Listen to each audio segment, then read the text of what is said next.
दोस्तों very good morning to all of you. आज के इस शानदार वीडियो में आप सभी का स्वागत है।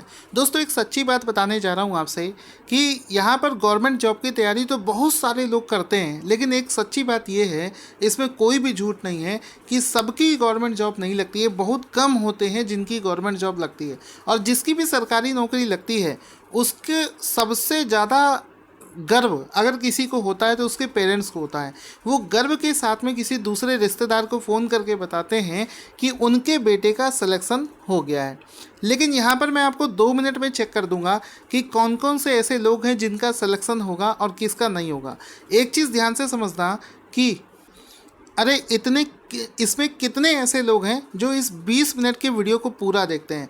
मैं गारंटी के साथ कह सकता हूँ बहुत कम लोगों के पास में ऐसा जज्बा होगा पढ़ने का जो इस पूरे वीडियो को देखता है। अदरवाइज़ ज़्यादातर लोग क्या करते हैं, आप भी इसको लिखकर बताना, करेंगे क्या कि वो इस वीडियो को मुश्किल से 2 या 3 मिनट तक देखेंगे। उसके बाद में इसी वीडियो के नीचे अगर कोई कॉमेडी का वीडियो दिख रहा है या कोई हंसी मजाक वाला वीडियो दिख रहा है, कोई मूवी का सॉन्ग रिलीज़ हुआ है, उस पर तुम जल्दी से क्लिक कर देते हो। कभी भी तुम इस वीडियो को पूरा नहीं देखते हो।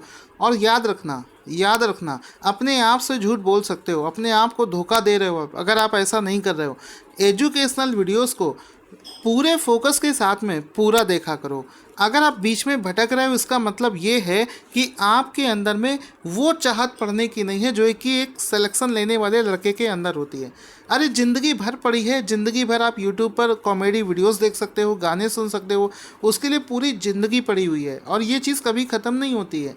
अगर अभी कुछ दिनों के लिए अगर आपने पढ़ लिया तो वो याद करो कि आपकी किस्मत बदल जाएगी। तो दोस्तों आप लोगों से रिक्वेस्ट है कि इस वीडियो को पूरा आखिरी तक अगर देखने की हिम्मत है तभी डेली बेसिस पर वीडियो देखा करो, अदरवाइज मत देखा करो। तो देखो आज का पहला प्रश्न क्या बना है, और देखना चाहूँगा कि आज इस वीडियो को कितने लोगों ने पूरा देखा है, और जो लोग इस वीडियो को पूरा देखेंगे वो लास्ट में कमेंट भी करके बताएं। तो देखो पहला प्रश्न है कि हाल ही में किसने Saint Petersburg Open 2020 Saint Petersburg Open 2020 जीत लिया है? तो आंसर हो जाएगा एंड्रयू रूबलेव। ऑप्शन नंबर 20 का राइट आंसर हो जाएगा। एंड्रयू रूबलेव ने हाल ही में सेंट पीटर्सबर्ग ओपन 2020 का खिताब जीत लिया है। तो option number B will be the right answer. इसमें आप लोग देखोगे यहाँ पर देखो लिखा भी है, ये आप एंड्रयू रूबलेव का फ़ोटो देख सकते हैं जिन्होंने लिखा है वॉन सेंट पीटर्सबर्ग ओपन, और यहाँ पर आप इनका फ़ोटो भी देख सकते हैं अवार्ड के साथ में। देखो यहाँ पर लिखा भी है पीटर्सबर्ग, यानी कि इस किताब को इन्होंने जीत लिया है। अब यहाँ पर कुछ इसी से जुड़ा हुआ कुछ रिलेटेड पॉइंट्स को देखेंगे। पूरे साल में अगर मेन ओपन्स की बात करी जाए, टूर्नामेंट की बात करी जाए, तो पूरे साल में सबसे ज़्यादा इंपॉर्टेंट टूर्नामेंट्स 4 होते हैं। पहला होता है ऑस्ट्रेलिया ओपन, फिर होता है यूएस ओपन, फिर फ्रेंच ओपन, और लास्ट में विंबलडन। तो ये जो ओपन होते हैं ये इसको खेलने का जो ग्राउंड होता है उसके बेसिस पर इसको डिवाइड किया गया है। ये जो ऑस्ट्रेलियन ओपन है ये हार्ड कोर्ट में खेला जाता है, और ये चीज़ एसएससी और रेलवे एग्ज़ाम में बहुत बार पूछा जा चुका है। यूएस ओपन भी हार्ड कोर्ट में खेला जाता है। जो फ्रेंच ओपन है ये सबसे ज़्यादा कठिन होता है और ये क्ले में खेला जाता है। और विंबलडन जो होता है इसको ग्रास के मैदान पर खेला जाता है। ये सभी प्रश्न एग्ज़ाम में पूछे जाते हैं। आगे चलते हैं। अब हम लोग देखेंगे चूँकि ये सभी इवेंट हो चुके हैं तो इसके विजेताओं के नाम वैसे तो मैं आपको कराते हुए चलता हूँ, लेकिन एक बार एक साथ सभी का रिवीजन कर लेते हैं। पहले देखो फ्रेंच ओपन 2020 हाल ही में हुआ है, इसके विनर्स के नाम देखते हैं। तो इसका जो मेंस सिंगल का अवार्ड है वो खिताब जीता था राफेल नडाल ने। नोवाक जोकोविक को हराकर उन्होंने इस खिताब को जीत लिया था। विमेंस सिंगल का खिताब किसने जीता था? ईगा स्वाइटेक ने। ठीक है, ये भी हमने किया था, अभी हाल ही में किया था। दूसरा है कि ऑस्ट्रेलियन ओपन भी हो चुका है, उसको किसने जीता है? तो ऑस्ट्रेलियन ओपन 2020 में मेंस सिंगल का खिताब जीता था नोवाक जोकोविक जो कि सर्बिया के बिलोंग करते हैं, और विमेंस सिंगल का खिताब जीता था सोफिया केनिन ने। इसके बाद में यूएस ओपन की डिस्कशन कर लेते हैं। यूएस ओपन 2020 को जीता था, मेंस सिंगल को जीता था डोमिनिक थीम, और विमेंस सिंगल को जीता था नाओमी ओसाका। ठीक है, तो ये दोनों नाम भी आपको याद रखने हैं। इसके बाद में क्वेश्चन बनता है कि हाल ही में डेनमार्क ओपन में बैडमिंटन का पुरुष एकल खिताब किसने जीत लिया है? तो ये जो डेनमार्क ओपन में जो बैडमिंटन का खिताब है इसको जीता है, ऑप्शन नंबर बी इसका राइट आंसर हो जाएगा, Anders Antonsen. Option number B इसका राइट आंसर हो जाएगा। ये जो बैडमिंटन का खिताब है इसको एंडर्स एंटोनसेन ने जीत लिया है। तो ऑप्शन नंबर बी इसका राइट आंसर हो जाएगा। यहाँ पर आप इनका फ़ोटो भी देख सकते हैं। ये एक बैडमिंटन की प्रतियोगिता है जिसको हाल ही में एंडर्स एंटोनम ने जीत लिया है। तो उनका फ़ोटो भी आप यहाँ पर देख सकते हैं। इसके बाद में इसी में क्वेश्चन बनेगा कि हाल ही में किसने डेनमार्क ओपन में बैडमिंटन का जो महिला एकल का खिताब होता है वो किसने जीता है? तो जो इसका महिला का खिताब होता है उसको जीतने वाली प्लेयर का नाम है नाजोमी ओकुहारा। ऑप्शन नंबर सी इसका राइट आंसर हो जाएगा, नाजोमी ओकुहारा इसका राइट आंसर हो जाएगा, जिन्होंने डेनमार्क ओपन में बैडमिंटन का विमेंस कैटेगरी का विमेंस सिंगल का खिताब जीत लिया है। ऑप्शन नंबर सी इसका राइट आंसर हो जाएगा। इनका फ़ोटो भी आप यहाँ पर देख सकते हैं जिन्होंने इस बैडमिंटन के खिताब में विमेंस कैटेगरी में जीत हासिल करी है। तो इस बार के डेनमार्क ओपन 2020 के बैडमिंटन वर्ल्ड फेडरेशन के टूर्नामेंट को हम लोग देखेंगे। मेंस सिंगल मैंने आपको बता दिया है कि एंड्रियस एंटोनसेन और विमेंस सिंगल का नाजोमी ओकुहारा ने जीत लिया है, जो कि जापान देश की रहने वाली हैं। दोस्तों, अगर आपको हमारा कंटेंट अच्छा लगता है तो इस वीडियो को प्यार दीजिए। आप अपना प्यार कैसे दे सकते हैं? आपसे कोई पैसा नहीं लिया जा रहा है। इस वीडियो को ज़्यादा से ज़्यादा लाइक करें और शेयर करें। दोस्तों, अक्टूबर 2020 में किस राज्य ने महिलाओं की सुरक्षा के लिए सेफ सिटी प्रोजेक्ट की शुरुआत करी है? आंसर हो जाएगा उत्तर प्रदेश। ऑप्शन नंबर 20 का राइट आंसर हो जाएगा कि हाल ही में महिलाओं की सुरक्षा के लिए उत्तर प्रदेश राज्य में सेफ सिटी प्रोजेक्ट की शुरुआत करी गई है। अब इसमें इस क्वेश्चन को लेकर बहुत सारी चीज़ें पूछी जा सकती हैं। पहले तो हम इसका एक फ़ोटो देख लेते हैं। इसमें देखो योगी आदित्यनाथ का फ़ोटो दिख रहा है। इसका मतलब है यूपी में इस स्कीम को शुरू किया गया है। लिखा है सेफ सिटी प्रोजेक्ट और ये पूरा शहर दिख रहा है। शहर के बीच में एक महिला है और उसको दोनों हाथों के बीच में सुरक्षा दी गई है। इसका मतलब ये है कि शहर में महिलाओं को सुरक्षा प्रदान करी जाएगी। इसका मतलब है ये जो स्कीम है ये महिलाओं की सुरक्षा से रिलेटेड है। जब भी आप एग्ज़ाम देने जाओगे तो आपके मन में कहीं ना कहीं ये फ़ोटो एग्ज़ाम में आपको रिफ्लेक्ट करेगी माइंड में कि सर ने ऐसी कोई फ़ोटो दिखाई दी। आप समझ जाओगे कि हंसते हुए योगी जी का फ़ोटो था, यानी कि ये यूपी सरकार की योजना है। लिखा है UP governor launches safe city project for women's safety in Lucknow. तो दो प्रश्न और बनते हैं। पहला कि इसको उत्तर प्रदेश में कहाँ पर लॉन्च किया गया है? तो आंसर हो जाएगा इसको लखनऊ सिटी में लॉन्च किया गया है। इसको किसने लॉन्च किया है? तो आंसर हो जाएगा इसको यूपी की गवर्नर ने लॉन्च किया है, ना कि चीफ मिनिस्टर ने। ये भी एग्ज़ाम में पूछ लिया जाता है। तो इसके जितने भी इंपॉर्टेंट पॉइंट्स हैं उस पर एक नज़र डालते हैं। इस योजना को उत्तर प्रदेश की गवर्नर जो कि इस समय है आनंदीबेन पटेल, उनके द्वारा इसको लखनऊ में लॉन्च किया गया है। फिर एक क्वेश्चन बनेगा कि इस योजना को कितने दिनों तक के लिए लॉन्च किया गया है? तो महिलाओं की सुरक्षा को लेकर ये जो सेफ सिटी प्रोजेक्ट है ये 180 दिनों तक चलेगा। ठीक है, तो 180 दिनों तक चलने वाला ये अभियान है। साथ ही साथ में कल मैंने आपको एक और क्वेश्चन करवाया था कि उत्तर प्रदेश इस समय महिलाओं की सुरक्षा को बहुत ज़्यादा सीरियस ले रहा है। अभी कल ही एक योजना लॉन्च करी गई थी। 17 अक्टूबर की बात है। 17 अक्टूबर को उत्तर प्रदेश में महिलाओं की सुरक्षा के लिए एक मिशन शक्ति नाम से एक और अभियान की शुरुआत करी गई थी। इस नवरात्रि के दौरान महिलाओं की सुरक्षा के लिए मिशन शक्ति और सेफ, ये जो अभी योजना करवाई है सेफ सिटी प्रोजेक्ट, ये दोनों ही उत्तर प्रदेश में शुरू करी गई हैं। अब दोस्तों, चूँकि यूपी की बात हुई है तो लगे हाथ उसका स्टैटिक जीके भी रिवाइज कर लेते हैं। एग्जाम में आजकल बहुत पूछा जा रहा है। यूपी का जो स्टेट हुड दिवस है ये 24 जनवरी 1950 को मनाया जाता है। इसकी कैपिटल है लखनऊ। डिस्ट्रिक्ट जिसमें 75 है। गवर्नर आनंदीबेन पटेल। सीएम का नाम पता है आपको, योगी आदित्यनाथ। एक चीज़ और पूछी जाती है, 2011 का जो पॉपुलेशन का डाटा है उसमें इसका जो पॉपुलेशन डेंसिटी है वो है 828। ठीक है, ये पूछा जाता है। इसके अलावा इसका जो लिटरेसी रेट है ये भी यूपी के जितने भी एग्ज़ाम आप दोगे तो डेफिनेटली आपको मिलेगा। यूपी का जो लिटरेसी रेट है वो मेल का 77.28 है और फीमेल का 57.18% है और ओवरऑल 67.68% इसका पूरा लिटरेसी रेट है। अगर इसके स्टेट एनिमल की बात करी जाए तो स्टेट एनिमल है इसका स्वैम्प डियर, स्टेट बर्ड इसका है सारस क्रेन, स्टेट ट्री है इसका अशोका, स्टेट फ्लावर है पलास, स्टेट डांस है कथक और स्टेट स्पोर्ट्स है इसका फील्ड हॉकी। इसके अलावा member of Lok Sabha 80, member of Rajya Sabha 31, ये सभी उत्तर प्रदेश के हो जाएंगे। अभी रिसेंट में जो CHSL का एग्ज़ाम चल रहा है, उस CHSL के एग्ज़ाम में इसके जो यूपी के कुछ वाइल्ड लाइफ सेंचुरी और इसके डैम्स के ऊपर क्वेश्चन पूछे गए थे, तो उसको भी मैंने इसमें इंक्लूड कर दिया है। तो यूपी के जो इस समय जो डैम है, इसमें डैम में क्या पूछा जाता है कि आपको डैम का नाम दिया जाएगा और पूछा जाएगा बताओ उत्तर प्रदेश में ये कहाँ पर स्थित है या फिर ये कौन से राज्य में स्थित है। तो जैसे कि आपसे अगर पूछा जाए रिहंद बांध डैम कहाँ पर है, तो ये सोनभद्र में है। इसके बाद में राजघाट डैम कहाँ पर है, ललितपुर में है। माता टीला डैम कहाँ पर है, ये भी ललितपुर में है। ठीक है, इसके अलावा घरवा डैम कहाँ पर है, ये चित्रकूट में है। पचवारा लेक डैम कहाँ पर है, झांसी में है। धनरौल डैम कहाँ पर है, सोनभद्र में है। ठीक है, तो ये पूरी लिस्ट है जिसको आप PDF जब इसका टेलीग्राम से डाउनलोड करोगे तो वहाँ पर आप उसको पढ़ सकते हो। साथ ही साथ मैं अपनी वेबसाइट का लिंक भी दे रहा हूँ, वहाँ से जाकर आप फ्री में नोट्स बना सकते हो और पूरा करंट अफेयर्स वहाँ से जाकर पढ़ भी सकते हो रिविज़न के लिए। अब देखो इसमें कुछ अगर लेक्स की बात करी जाए तो फटाफट से इसको भी रिवीजन कर लेते हैं। डोडी ताल ये भी यूपी में है।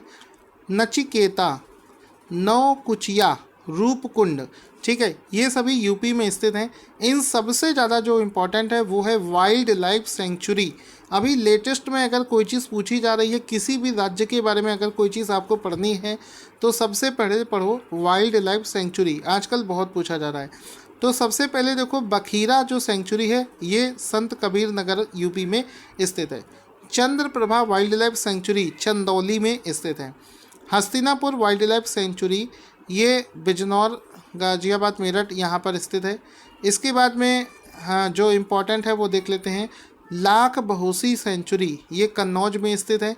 महावीर स्वामी सेंचुरी ये ललितपुर में स्थित है।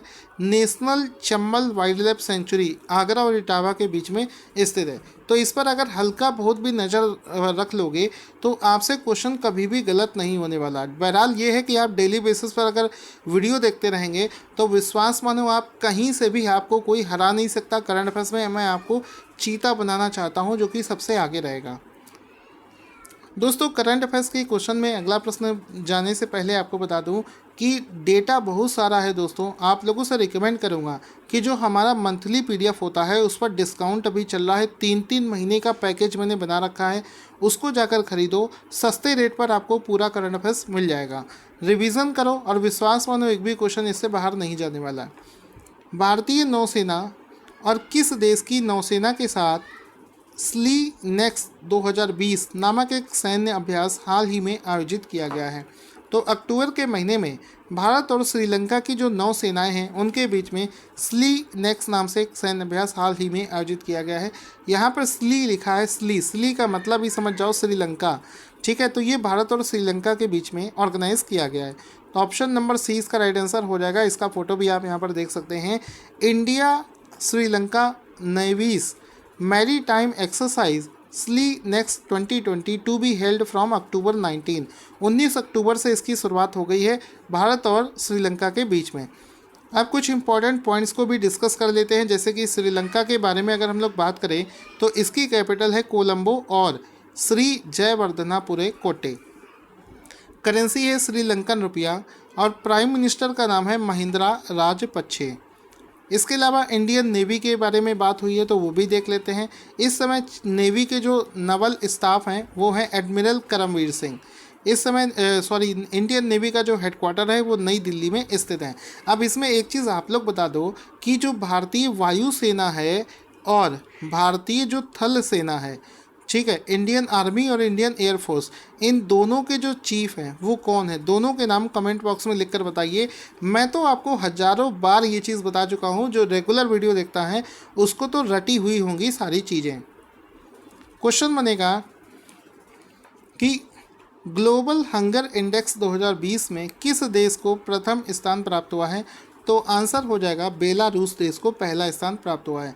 हाल ही में रिलीज़ करी गई ये जो रिपोर्ट है ग्लोबल अच्छा क्वेश्चन इस वजह से लिखकर बता रहा हूँ, हंगर इंडेक्स। तो ग्लोबल हंगर इंडेक्स 101% चांस है ये क्वेश्चन एग्जाम में आएगा। बेलारूस को पहला स्थान मिला है और इसमें अगर पूछा जाए कि बताओ भारत को इस लिस्ट में कौन सा स्थान प्राप्त हुआ है, तो बच्चा आज की डेट में समझ गया होगा कि 2020 की जो ग्लोबल हंगर इंडेक्स 2020 है, इसमें भारत की रैंक आई है 94। भारत की इसमें रैंक है 94। और कितने देशों में भारत की रैंक 94 आई है? 107 देशों की लिस्ट में भारत की रैंक 194 है, जो कि अच्छी नहीं मानी जाती है। इस चीज़ को आप लोग ध्यान रखेंगे। दोस्तों अब चूंकि रैंक और इंडेक्स का क्वेश्चन आया, इस वजह से कुछ रैंक और इंडेक्स और हैं जिसको रिवीजन कर लेते हैं। जैसे कि इकोनॉमिक फ्रीडम इंडेक्स में भारत 105वें स्थान पर आया था। इसके अलावा फोर्ब्स की सालाना 39वीं सूची में सबसे अमीर व्यक्ति कौन बने हैं? तो अमेजन कंपनी के मालिक जेफ बेजोस बने हैं। इसके अलावा फोर्ब्स की ये जो 400 दुनिया के सबसे ज़्यादा अमीर व्यक्तियों अमेरिकन्स की लिस्ट है, उसमें कितने भारतीय अमेरिकियों को शामिल किया गया था? तो आंसर हो जाएगा कि इस लिस्ट में 7 इंडियन ओरिजिन के अमेरिकियों को शामिल किया गया था। इस वाले क्वेश्चन को स्किप कर देते हैं, इसको भी स्किप कर देते हैं, इसको भी स्किप करते हैं। ये ह्यूमन कैपिटल इंडेक्स 2020 की जो ह्यूमन कैपिटल इंडेक्स है, इसमें भारत की रैंक आई थी 116। इसी प्रकार से स्मार्ट सिटी इंडेक्स जो आया था 2020 वाला, उसमें सिंगापुर पहले स्थान पर था। आप बताइए क्या कभी आपका कोई क्वेश्चन गलत हो सकता है? इतना रिवीजन करवा रहा हूँ। अब देखो स्मार्ट सिटी इंडेक्स 2020 में टॉप 100 में भारत के कितने शहरों को शामिल किया गया था? तो 4 शहरों को शामिल किया गया था। उसके बाद में पढ़ते हैं इस बार जो इंडिया हैप्पीनेस रिपोर्ट 2020 की लिस्ट है, उसमें कौन सा राज्य खुशहाली के मामले में पहले स्थान पर है? तो मिजोरम इस लिस्ट में पहले स्थान पर है। टाइम मैगजीन की 100 सबसे ज़्यादा इन्फ्लुएंशियल पीपल की लिस्ट में किसे शामिल नहीं किया गया है? तो अक्षय कुमार को शामिल नहीं किया गया है। इसको याद रखना, किसको शामिल किया गया है वो मैं डिटेल में आपको बता चुका हूँ। वर्ल्ड रिस्क रिपोर्ट 2020 में कौन से स्थान पर है भारत? तो 89 स्थान पर है रिस्क रिपोर्ट में। तो ये आपको याद होने चाहिए। इसके बाद में करंट अफेयर्स का अगला क्वेश्चन बना है कि एक सरकार ने अभी हाल ही में एक नई योजना की शुरुआत करी है जिसका नाम है आयुष्मान सहकार योजना, को अक्टूबर 2020 में किसके द्वारा लॉन्च किया गया है? तो आंसर हो जाएगा हाल ही में इस योजना को नरेंद्र सिंह तोमर के द्वारा लॉन्च किया गया है। कौन सी योजना? आयुष्मान शब्द आपने कई बार सुना होगा, उस पर आपको नहीं जाना है। इस बार ये जो योजना है वो है आयुष्मान सहकार स्कीम। तो आयुष्मान सहकार योजना जो है, इसको नरेंद्र सिंह तोमर के द्वारा हाल ही में लॉन्च किया गया है। इसको आप देख सकते हो आयुष्मान सहकार योजना, और यहाँ पर ये इनके हाथ में भी उसी योजना का एक बुकलेट है जिसको नरेंद्र तोमर के द्वारा लॉन्च किया गया है। देखो लिखा है NCDS to launch Ayushman Sahakar scheme to fund cooperative health care facilities. इसमें क्या है कि देश के अंदर में हेल्थ केयर को इंफ्रास्ट्रक्चर को डेवलप करने के लिए इस योजना को शुरू किया गया है। इसमें सहकार, ये देखो जो केंद्रीय लेवल पर है, इस योजना को NCDC के द्वारा एग्जीक्यूट किया जाएगा। तो इसमें आप देखते हैं कि इस योजना को सहकारी जो समितियां होती हैं उनकी सहायता से शुरू किया गया है, जिसका उद्देश्य है कि देश के अंदर स्वास्थ्य देखभाल को लेकर एक अवसंरचना बनाने के लिए इसका भूमिका रहेगा। साथ ही साथ में इस योजना को national cooperative development corporation NCDC के द्वारा एग्जीक्यूट किया जाएगा सेंट्रल लेवल पर। इस पॉइंट को बहुत अच्छे से याद रखना, ये भी एग्ज़ाम में पूछा जा सकता है। अगला शानदार क्वेश्चन बनता है कि किस पैरामिलिट्री फोर्स ने IIT दिल्ली और DRDO के साथ अपने ऑफिसर्स को शॉर्ट टर्म कोर्सेज कराने और रिसर्च का वर्क करने के लिए एक समझौता किया है। तो आंसर हो जाएगा सीआरपीएफ। हाल ही में सीआरपीएफ ने क्या किया है, सीआरपीएफ ने क्या किया है, सीआरपीएफ चाहता है कि उसके जो कुछ ऑफिसर्स हैं वो कुछ अलग शॉर्ट टर्म कोर्सेज करें, सो दैट वो ज़्यादा होशियार हो सकें और किसी भी मिशन को अंजाम देने में उनकी टेक्निकल हेल्प ली जा सके। तो सीआरपीएफ के कुछ ऐसे भी कैंडिडेट्स हैं जो कि पहले से इंजीनियरिंग ग्रेजुएट्स हैं, उनको शॉर्ट टर्म कोर्सेज कराने के लिए सीआरपीएफ ने आईआईटी दिल्ली के साथ में और डीआरडीओ के साथ में करार किया है, जिसके तहत आईआईटी दिल्ली से उनको शॉर्ट टर्म कोर्सेज कराए जाएंगे और डीआरडीओ से उनको रिसर्च वर्क करवाया जाएगा। तो सीआरपीएफ ने ऐसा समझौता हाल ही में किया है, जिसके रिगार्डिंग आप इसका फोटो भी देख सकते हैं। ये रहा सीआरपीएफ, ये रहा आईआईटी दिल्ली, ये रहा डीआरडीओ। सब कुछ आपके लिए फ़ोटो बनाता हूँ। एक फ़ोटो भी बनाने अगर बैठोगे तो आपको आधा घंटा लग जाएगा ऐसा फ़ोटो बनाने में। इसके बावजूद भी आप लोग कंटेंट को इतना ज़्यादा शेयर नहीं करते हो, लाइक नहीं करते हो, पता नहीं मुझे क्या प्रॉब्लम है आपको। तो देखो यहाँ पर लिखा है CRPF inks MOU with IIT Delhi DRDO to prepare tech expert from among forces. ठीक है, तो ये इसका राइट आंसर हो जाएगा। इसके बाद में देखो, जिस तरीके से भारत में आधार कार्ड होता है जिसमें अंगूठे का निशान लिया जाता है, हमारे चेहरे का निशान नहीं लिया जाता है, चेहरे का इम्प्रेशन नहीं लिया जाता है, आइज़ का लिया जाता है। लेकिन एक देश है उसमें क्या हो रहा है कि राष्ट्रीय पहचान डेटाबेस जो है, पूरे देश का जो डेटाबेस होता है पहचान का, जिसको नेशनल आइडेंटिफिकेशन डेटाबेस बोलते हैं, उसमें फेशियल वेरिफिकेशन यानी कि चेहरे का सत्यापन भी करने की मंजूरी दे दी गई है। ऐसा करने वाला दुनिया का पहला देश कौन सा बना है? तो आंसर हो जाएगा, पूरी दुनिया का ऐसा पहला देश बना है सिंगापुर। तो सिंगापुर में अब जितने भी व्यक्ति हैं उनका फेशियल रिकॉग्निशन किया जाएगा, वेरिफिकेशन किया जाएगा। जिस प्रकार से हम लोग आधार में अपने अंगूठे और आइज़ का इंप्रेशन देते हैं, उसी प्रकार से सिंगापुर पूरी दुनिया का पहला ऐसा देश है जहाँ पर वेरिफिकेशन के लिए इंसान के चेहरे को स्कैन किया जाएगा। लिखा है Singapore becomes first country to attach facial verification in national identification database. तो ये इसका राइट आंसर हो जाएगा। अब चूंकि सिंगापुर की बात हुई है तो कुछ इसके पॉइंट्स भी समझते हैं। ये जो स्कीम वहाँ पर लागू करी गई है, इसको एक नाम दिया गया है। क्या नाम दिया गया है पूछा जा सकता है। नाम ये दिया गया है कि सिंगापुर में चलने वाली ये जो स्कीम है, इसको नाम दिया गया है साइन पास फेस वेरिफिकेशन। ये इसको नाम दिया गया है। इसके अलावा सिंगापुर के बारे में भी डिस्कस कर लेते हैं, क्योंकि कई बार एग्ज़ाम में ये भी पूछा जाता है। तो सिंगापुर के प्राइम मिनिस्टर जो हैं वो हैं ली सीन लूंग। ये इसका राइट आंसर हो जाएगा। सिंगापुर की जो करेंसी है वो है सिंगापुरी डॉलर, SDG। ये भी आपको पता होना चाहिए। पूरे वर्ल्ड के मैप में सिंगापुर कहाँ पर स्थित है ये भी आपको पता होना चाहिए। तो आप इस तरीके से देखोगे जब, तो यहाँ पर पाओगे कि सिंगापुर भारत के नीचे की तरफ, ये जो लाल कलर से आपको लोकेशन दिख रही है, ये है सिंगापुर की लोकेशन, जो कि आपसे एग्ज़ाम में पूछा जा सकता है। आप कुछ और इम्पॉर्टेंट पॉइंट्स जानेंगे, जैसे कि सिंगापुर एग्ज़ाम के पॉइंट ऑफ व्यू से कितना ज़्यादा इम्पॉर्टेंट है कि अगर पूरे साल की बात करी जाए तो ज़्यादातर इंडेक्स में ये पहले स्थान पर रहता है। अगर आपको यकीन नहीं होता है तो आपको रिवीजन करवा देता हूँ। इसमें देखो, एक इंडेक्स जारी किया गया था, स्मार्ट सिटी इंडेक्स 2020, जिसमें सिंगापुर पहले स्थान पर आया था। दोस्तों, मैंने आपको बताया था कि ये जो स्मार्ट सिटी इंडेक्स है, इसमें भारत के 100 में से 4 शहरों को शामिल किया गया था। अभी कुछ देर पहले की बात है। तो ये जो स्मार्ट सिटी इंडेक्स है, इसमें सिंगापुर जो है ये पहले स्थान पर आया था। इसी प्रकार से एक इंडेक्स था IMD कॉम्पिटिटिव रैंकिंग 2020, इसमें भी सिंगापुर पहले स्थान पर था। इसको याद रखेंगे। जहां पर मैंने आपको बताया था कि सिंगापुर IMD कॉम्पिटिटिव इंडेक्स में भारत 43वें स्थान पर था, सिंगापुर पहले, डेनमार्क दूसरे और स्विट्ज़रलैंड जिसमें तीसरे स्थान पर आया था। इसके बाद में एक इंडेक्स है वर्ल्ड एयरपोर्ट अवार्ड 2020, उसमें भी ये जो एयरपोर्ट के बारे में जो अवार्ड दिए गए थे, उसमें भी पहले स्थान पर सिंगापुर का एयरपोर्ट आया था। कौन सा आया था वो भी आपको बता देता हूँ।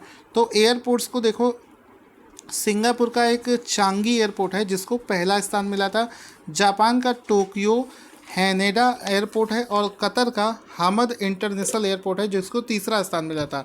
इसमें इंडिया का भी एक एयरपोर्ट था जिसको अवार्ड मिला था, जिसका नाम था केम्पेगौड़ा इंटरनेशनल एयरपोर्ट। जिसको 68वां स्थान मिला था। अगर आप रिवीजन करते हैं ईमानदारी से तो ज़रा ये बताइए, ये जो कैंपेगौड़ा इंटरनेशनल एयरपोर्ट है ये भारत की कौन से राज्य कौन से शहर में स्थित है? दोनों चीज़ें मुझे जल्दी से कमेंट में लिखकर बताइए। हज़ारों बार आपको ये चीज़ें रिवीजन करवा चुका हूँ अलग अलग वीडियोज़ के माध्यम से, फिर भी अगर आप रिवीजन नहीं करोगे तो मेरे पढ़ाने का कोई मतलब नहीं है। इसके बाद में क्वेश्चन इसी में एक और लिस्ट है सिंगापुर को लेकर ही। इकोनॉमिक फ्रीडम इंडेक्स 2020 जो है उसमें एक सिंगापुर पहले स्थान पर आया था और इंडिया उस लिस्ट में 120वें स्थान पर आया था। तो इसमें भी सिंगापुर आप देख सकते हो पहले स्थान पर है। तो मैंने कम से कम आपको 4 लिस्ट ऐसी दे दी हैं जिसमें सिंगापुर पहले स्थान पर है। अब रिवीजन करना आपकी जिम्मेदारी है। क्वेश्चन बनता है कि वर्ल्ड ट्राउमा डे, विश्व आघात दिवस किस दिन मनाया जाता है? तो हर साल 17 अक्टूबर को, हर साल 17 अक्टूबर को वर्ल्ड ट्राउमा डे मनाया जाता है। ऑप्शन नंबर सी इसका राइट आंसर हो जाएगा। इसमें आप इसका फोटो भी देख सकते हैं, वर्ल्ड ट्राउमा डे जो कि हर साल 17 अक्टूबर को मनाया जाता है। Option number C will be the right answer. इसके बाद में करंट अफेयर्स का अगला क्वेश्चन, ये वाला क्वेश्चन हम लोग कर चुके हैं। दोस्तों कुछ स्पोर्ट्स करंट अफेयर्स का रिवीजन कर लेते हैं चलते चलते, थोड़ा सा है बस। उसके बाद में जब मैं पढ़ाते हुए नहीं थक रहा हूँ तो आई होप आपको भी थकावट नहीं होनी चाहिए। कि क्वेश्चन बना था कि T20 मैचों में 500 विकेट हासिल करने वाला क्रिकेट का पहला गेंदबाज कौन बना था? तो ड्रैवन ब्रेवो इसके आंसर हो जाएगा। अरे आपको याद है फार्मूला 1 बेल्जियम ग्रैंड पिक्स 2020 हुआ था, आपको याद आ रहा है कि इसको किसने जीता था? ये जो बेल्जियम वाला ग्रैंड पिक्स हुआ था इसको लेविस हैमिल्टन ने जीता था। इसके बाद में था एक फाइड कप था, कौन सा देश फाइड ऑनलाइन चेस ओलंपिक 2020 में संयुक्त विजेता घोषित किया गया था? तो आपको याद होगा पहले तो रूस को घोषित कर दिया गया था, लेकिन बाद में क्या हुआ था कि भारत ने कंप्लेन करी थी कि उसका जब चूँकि इस इवेंट को ऑनलाइन ऑर्गेनाइज किया गया था तो उसने बताया था कि सर्वर चले जाने की वजह से कुछ सेकेंड का जो फासला रहा था इस वजह से भारत को भी इसमें संयुक्त रूप से विजेता घोषित कर दिया गया था। काफ़ी इसमें कंट्रोवर्सी भी हुई थी। इसके बाद में था कि जो 48वां annual world open online chess tournament था उसको पी इंडियन ने जीत लिया था। इसके बाद में था कि AIMA Chanakya national management games 2020 को किसने जीता था? तो NTPC ने उसको जीत लिया था।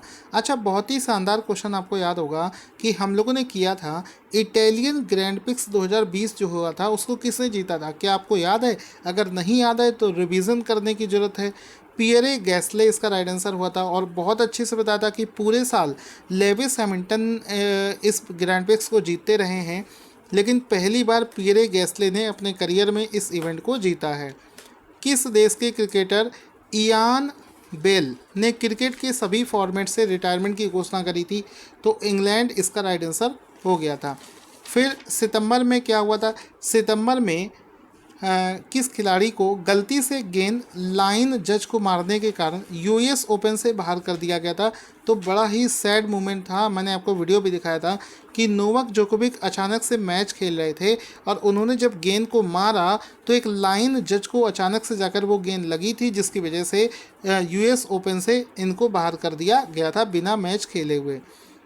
US ओपन का जो महिला एकल का खिताब है वो किसने जीता है? अभी आपको करवाया था नाओमी ओसाका जो कि जापान की रहने वाली हैं, उन्होंने इस इवेंट को जीता था। फिर किस राज्य सरकार ने ई गवर्नेंस कैटेगरी के तहत WSIS विनर प्राइज़ 2020 को जीता है? तो पश्चिम बंगाल इसका राइट आंसर हो जाएगा। फिर उसके बाद में US ओपन 2020 का जो मेंस कैटेगरी का अवार्ड है वो किसने जीता है? डोमिनिक थीम ने इसको जीता है। फिर उसके बाद में था वुशु विश्व चैंपियनशिप 2019 में किसे रजत पदक को स्वर्ण पदक में अपग्रेड कर दिया गया है? तो आपको पता होगा पूनम खत्री इसका राइट आंसर हो जाएगा। एक्चुअली में पूनम खत्री को इस इवेंट में रजत पदक दिया गया था, लेकिन रसिया की एक प्लेयर थी जिसको गोल्ड मेडल दिया गया था। उनको बाद में कह सकते हो कि प्रतिबंधित पदार्थों का सेवन करता हुआ पाया, डोपिंग टेस्ट में वो फेल हो गई थी, जिसकी वजह से उनका गोल्ड मेडल हटाकर पूनम खत्री का जो रजत पदक है उसको गोल्ड में कन्वर्ट कर दिया गया था। तो अच्छा क्वेश्चन है, याद रखिएगा। तो एक प्रश्न बना था कि बताओ टक्सन ग्रैंड पिक्स 2020 को किसने जीता था? तो इसको लेविस हैमिल्टन ने जीता था, टक्सन ग्रैंड पिक्स 2020 को। थॉमस कप और यूबर कप किस खेल से संबंधित है? तो ये बैडमिंटन से संबंधित है, जो कि आपको पता होना चाहिए। इसके अलावा किस खेल दिए गए किस खेल किसका नाम बदलकर हाल ही में बिली जीन कप कर दिया गया है? तो फेड कप जो होता है उसका नाम चेंज करके बिली जीन किंग कप कर दिया गया था। 2020 का जो इटालियन ओपन है वो किसने जीता है? तो इटालियन ओपन को नोवाक जोकोविच ने जीता है। इसके बाद में फार्मूला 1 रशियन ग्रैंड प्रिक्स 2020 को किसने जीता है? तो वॉल्टेरी बोटास ने इसको फार्मूला 1 रशियन ग्रैंड प्रिक्स 2020 को जीता है। अब दोस्तों आज के करंट अफेयर्स को हम लोग रिवीजन कर लेते हैं। हाल ही में पैरा मिलिट्री फोर्स ने आईआईटी दिल्ली और डीआरडीओ के साथ में साझेदारी करी है, तो सीआरपीएफ इसका राइट आंसर हम लोगों ने आंसर किया था। इसके बाद में था कि कौन सा फेशियल वेरिफिकेशन करने वाला दुनिया का पहला देश बना है? तो सिंगापुर इसका राइट आंसर हो गया था। इसके बाद में क्वेश्चन बना था, चलते हैं जल्दी से, ये बहुत सारे क्वेश्चन हम लोगों ने किए थे। हाँ, ये किया था कि वर्ल्ड ट्राउमा डे किस दिन मनाया जाता है? तो 17 अक्टूबर को मनाया जाता है। इसके बाद में था सेफ सिटी प्रोजेक्ट कहाँ पर शुरू किया गया है? उत्तर प्रदेश में शुरू किया गया है। इसके बाद में क्वेश्चन था, जल्दी से चलते हैं, क्वेश्चन था कि बताओ स्ली नेक्स्ट नाम से सैन्य अभ्यास कहाँ पर किया गया है? तो इसको भारत और श्रीलंका के बीच में किया गया है। जल्दी में उसके बाद में क्वेश्चन बनेगा, ग्लोबल हंगर इंडेक्स में पहले स्थान पर बेलारूस देश आया है, भारत इसमें 94 स्थान पर आया है। आयुष्मान सहकार स्कीम को नरेंद्र सिंह तोमर जी ने लॉन्च किया था। इसके बाद में क्वेश्चन है कि बताओ सेंट पीटर्सबर्ग ओपन को किसने जीता है? तो एंड्रयू रूबलेव ने इसको जीता है। इसके बाद में आगे चलते हैं, आगे चलने पर हाँ, डेनमार्क ओपन में बैडमिंटन का जो पुरुष एकल है वो किसने जीता है? तो एंडर्स एंटोनसेन ने इसको जीता है। फिर डेनमार्क ओपन में विमेंस कैटेगरी का किसने जीता है? तो विक्टोरिया नोजोमी ओकुहारा ने इसको जीता है। ठीक है, आगे चलते हैं। तो ये देखो 10 क्वेश्चन हमारे हो गए हैं। अब आज का क्वेश्चन जिसका आंसर आपको देना है, न्यूजीलैंड के प्रधानमंत्री का नाम बताइए जो कि हाल ही में संसदीय चुनाव में दूसरी बार चुनी गई हैं। अगर आपके अंदर हिम्मत है तो आप बताइए इसका आंसर, और ये भी बताइए कि कौन से ऐसे लोग हैं जिन्होंने पूरे वीडियो को देखा है। ईमानदारी से कमेंट करिएगा, और मैं आपसे बार बार बोल रहा हूँ, जब तक आप ईमानदारी से तैयारी नहीं करेंगे आपका सिलेक्शन नहीं हो सकता, क्योंकि हर तैयारी करने वाले बच्चे का सिलेक्शन नहीं होता है, ये कठोर सत्य है।